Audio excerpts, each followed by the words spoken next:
আসসালামু আলাইকুম সুপ্রিয় বন্ধুগণ, আজকে আপনাদের মাঝে একটু সুন্দর ড্রাগন বাগান আমি আপনাদেরকে দেখাব।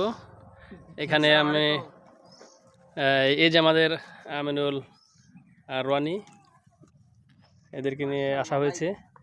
এটা হচ্ছে মানিকগঞ্জ জেলার মানিকগঞ্জ সদর থানার কৃষ্ণপুর ইউনিয়নের রাজীবপুর গ্রাম, না এটা রাজীবপুর গ্রাম। এখানে এই অনেক বড় এরিয়া। এই বাগানের যে মালিক, তাকে অনেক কষ্ট করে কনভিন্স করা হয়েছে। এই অনেকে আসে ভিডিও করে, বা একদল আসে আর একদল আসে, এরকম করার জন্য সেও একটু বিরক্ত, যে কারণে ঢুকতে দিতে চাইছিল না। অনেক কষ্টে আমরা এখানে আসছি। এখন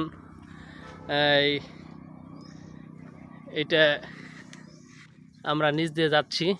এখন ফল বেশিরভাগই দেখা যাচ্ছে কাঁচা, এই যে কাঁচা ফল বড় বড়।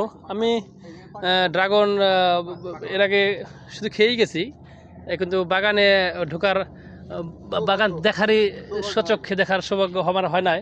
আজকে এই দু ভাইয়ের এতে নিচে চলে আসলাম। মাশাআল্লাহ, আলহামদুলিল্লাহ, মাশাআল্লাহ, কত সুন্দর দুটি চমৎকার ড্রাগন ফল।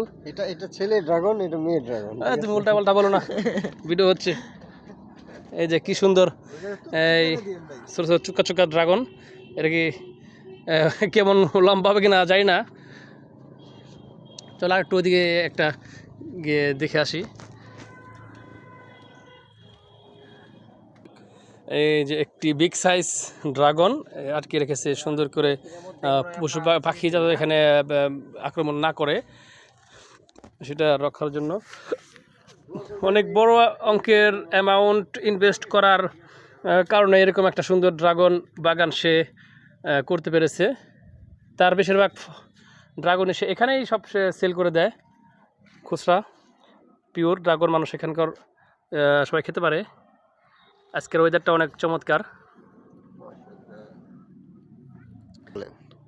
না, এই ভিডিও আমরা করার উদ্দেশ্য হচ্ছে মানিকগঞ্জের এই সুন্দর যে একটা বাগান, ড্রাগন বাগান, এটা একটু ছড়িয়ে দেওয়া। আর আমাদের একটু এখানে আসলাম, আপনাদেরকে দেখালাম, একটু ভালো লাগার যে অনুভূতি দেয়, মানে আমাকেও ব্যক্তিগত ভালো লাগার যে অনুভূতি দেয়, এটা আপনাদের মাঝে একটু শেয়ার করা, এই আর কি। তা আসুন আমরা একটু দেখি।